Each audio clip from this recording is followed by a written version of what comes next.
What a song has a beautiful sound but a disturbing meaning. I was coming here to post this. The wife had Alzheimer's and the husband had either a brain tumor or had brain surgery. They were headed to a festival and were found at the bottom of a ravine. I saw Fastball when this song was released, and the lead singer went into a lot of detail about how the story affected him. Born in the USA is about a man who got into some trouble as a kid, got shipped off to Vietnam, saw his good friends die there, and was an outcast of society coming back home. Yet for some reason, it's played all over the place as a patriotic anthem. Ronald Reagan even briefly used it as his campaign song before Springsteen told him to stop.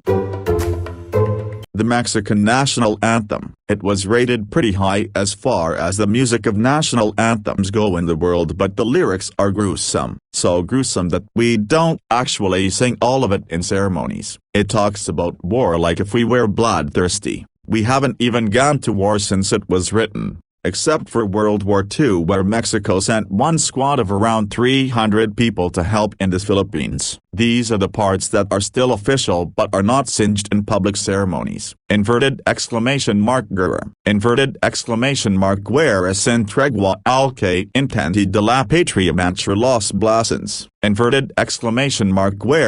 Guerra, los patrios pendens en las olas de sangrum papad. Guerra, en el monte, en el vale los canones horizonos truinan y los ecos sonoros resuenan con las voces de union, libertad, entries patria, que enormes des hijos bajo el yugo su cuello doblegan, des campanas con sangre se regan, sobre sangre se estampt su pai, whitos templos, palacios whiteboras se drumban con horido estruendo, y ses ruanas existan descento, de mil heroes la patria aquifium. English. War without truce to whoever tries to stain the shields of our fatherland. War, the patriotic banners soak in the waves of blood. War, in the mountains, in the valley the horrid cannons thunder and the sonorous echoes resonate with the chants of union, liberty. First the fatherland, before your children defenseless bending their neck under the yoke, your fields with blood are watered, his foot is stamped on blood, and your temples, palaces and towers collapse with the horrid roar, and its ruins remain saying, of 1,000 heroes the fatherland was here. To be fair, the first lines of the anthem kind of give off the general tone of the whole thing. Mexicanos, al grito de guerra el acero apostado y al bridan y retumble ances centros la tierra el sonro ruger del canon. Mexicans, at the cry of war assembled the steel and the bridle and made the earth tremble at its core to the resounding roar of the cannon. Speaking of national anthems, La Marseillaise could share a spot with the Mexican national anthem.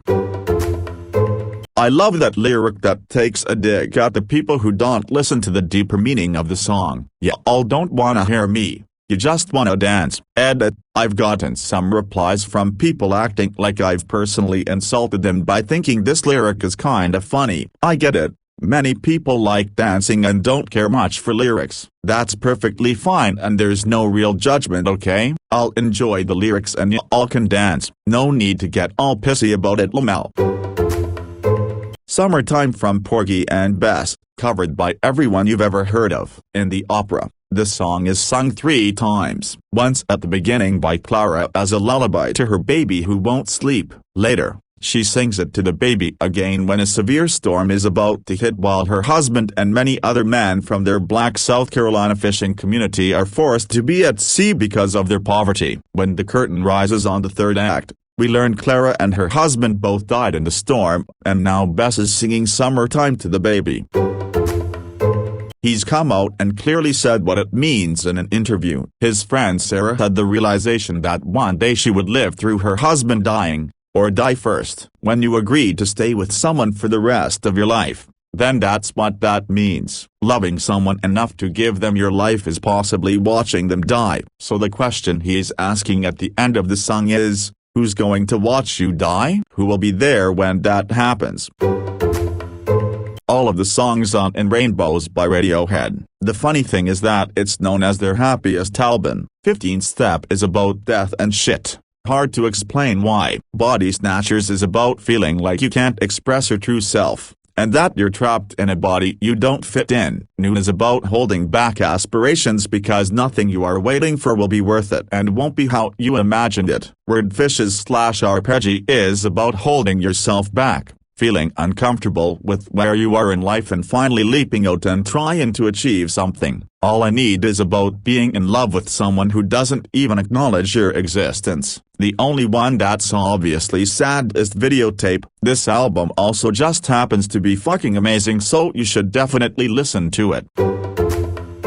As a huge Pumpkins fan, Billy has openly stated this as kind of his ironic suicide note. He was so depressed about the reception to Gish and stressed about what he saw as his last chance to make a hit album. Dude recorded the whole album himself apparently, except for Jimmy on the drums. And Jimmy was disappearing on heroin binges during the recording sessions as well. So much drama around this great album. Sublime is really the best answer to this whole thread. Sublime in general had a beautiful, happy, energetic sound but a disturbing undercurrent and reality with a tragic end that seeped into the music somewhat unnoticed at times. I didn't discover them until after he passed, but still one of my favorite bands that I wish I had been able to see live. Hopefully Bad Fish will swim by my city at some point.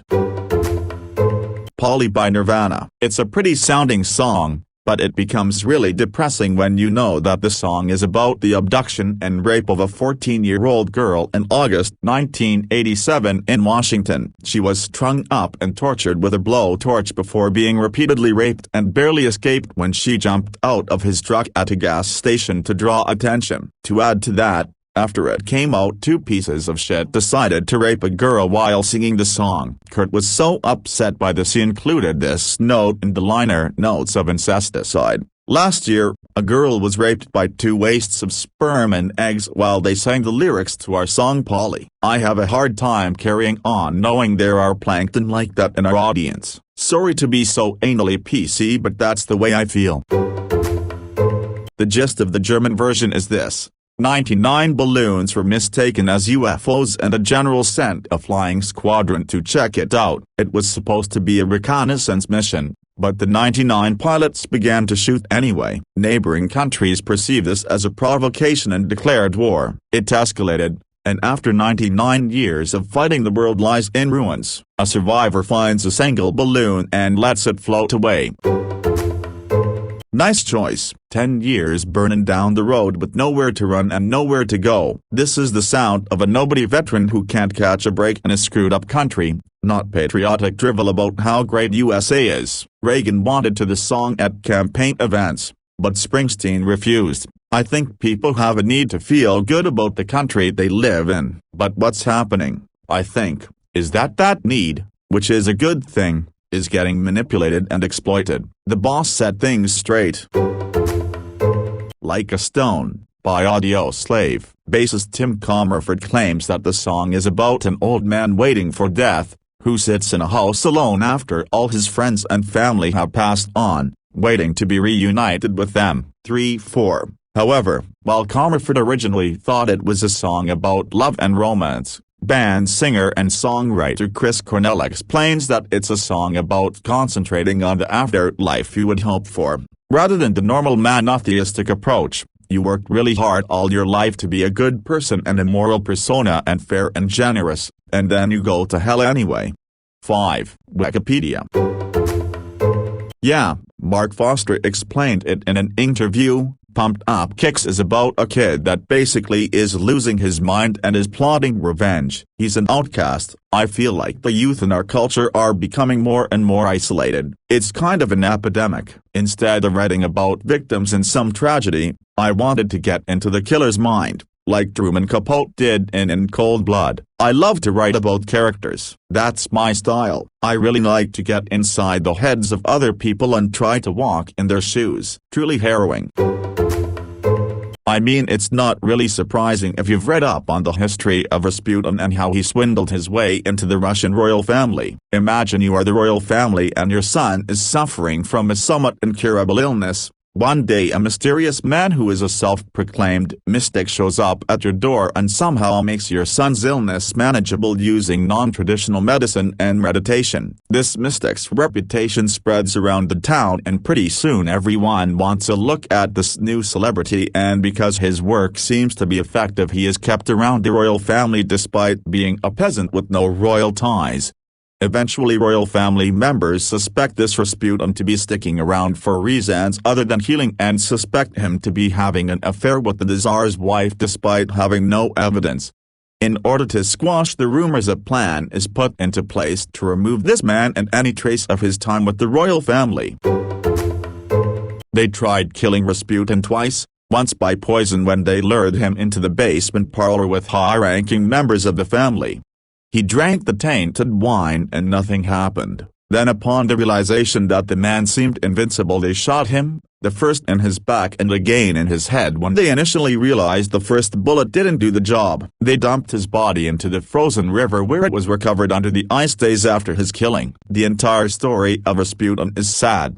The song just takes that sad story and puts it to a beat and melody. The entire story behind Rasputin is murky and mysterious. Some believe him to be divine while others pass him off as nothing more than a snake oil salesman who conned his way into a vulnerable royal family who were willing to try anything to save the railing son. Seeing as you didn't expand on why this song constitutes as an answer to the question, the song translates essentially to that, "Where are you?" Storie, the singer who was Belgian, was born to a Flemish mother and a Rwandan father. His father was a Tutsi, and if you know anything about the Rwandan genocide you know that the Tutsi people were hunted down and slaughtered by the rival Hutu people. His father just so happened to be visiting family in Rwanda at the time when it was starting to kick off, and he was murdered. The song is all about growing up and wondering where his father is, and the troubles his mother had in terms of explaining the circumstances, the confusion as a result and the worry, anxiety of what kind of father he would be without having a father figure growing up.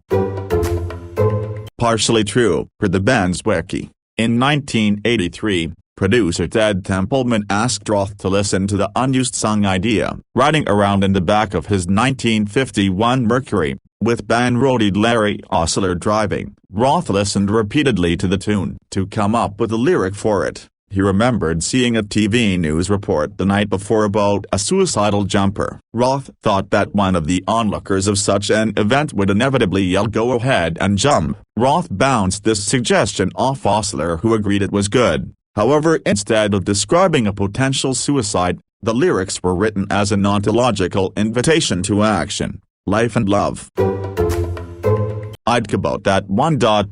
Speaking with Rolling Stone, Roos said the memorable event in question that inspired the lyrics of the song was a night he went out binge drinking and got so intoxicated that he was kicked out of a taxi he was riding in because he vomited in it. According to Roos, it took him a full day to become a proper functioning adult after that wild drinking night, which he called his worst drinking night of all time.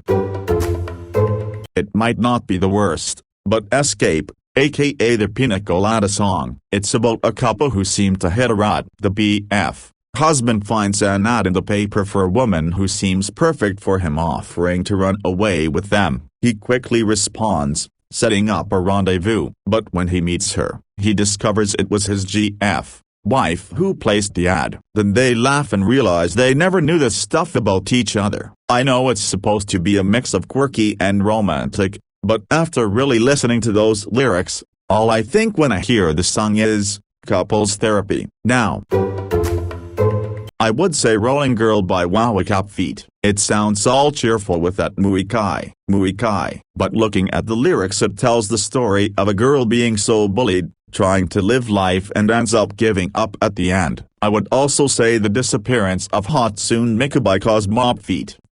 It tells the story of someone feeling their life being taken away, disappearing. One song, she's pouring her non-existent heart out while being torn away.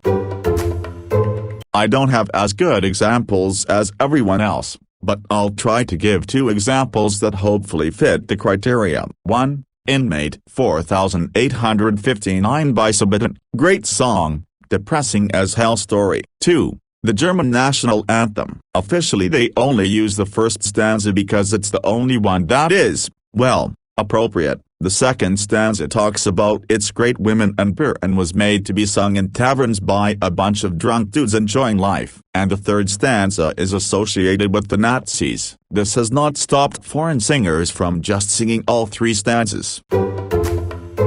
Grimes' Oblivion. In an April interview in 2012, Grimes explained the song's true meaning. The song is about being violently assaulted and it made me crazy for a few years. I got really paranoid walking around at night and started feeling really unsafe. The song is more about empowering myself physically amongst the masculine power, and the hate of feeling powerless, making light of masculine physical power, making it jovial and non-threatening. I took a typically violent cultural situation and made it pop and happy. Throughout, imagery depicting a dark night evokes both the actual event of the assault and her process of coping with the trauma.